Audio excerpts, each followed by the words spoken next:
Staying here in France, yesterday Prime Minister Jean Castex held a press conference. He said that if cases continue to accelerate the way that they are right now in France, 20 different regions, including Paris, could be looking at stronger measures, including a partial lockdown like we see in Nice right now.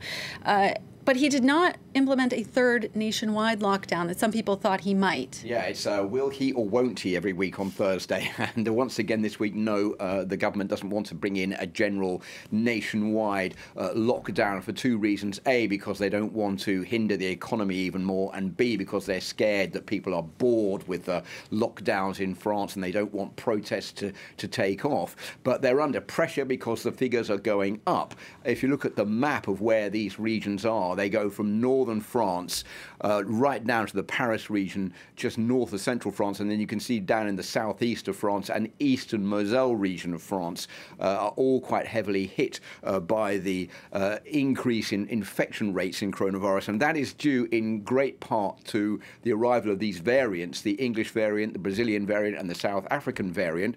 44% of infections in France are now the English variant, 5% the other two, which means almost 50% of cases, and 56% of cases in the Paris region alone are now due to the English variant. So the government is under pressure to take the stress off hospitals, and it says if we don't bring in, for example, a curfew at the weekends, then we may have to bring in an even greater curfew. So we've been given a week, us here in Paris and elsewhere in France, to do our utmost to bring that figure down by respecting distancing orders, and we'll see whether it works. If not, then on the 8th of March, then there will be new restrictions introduced in France. Yeah, my fear is people will go the opposite way and say, we better socialize now before we can't anymore.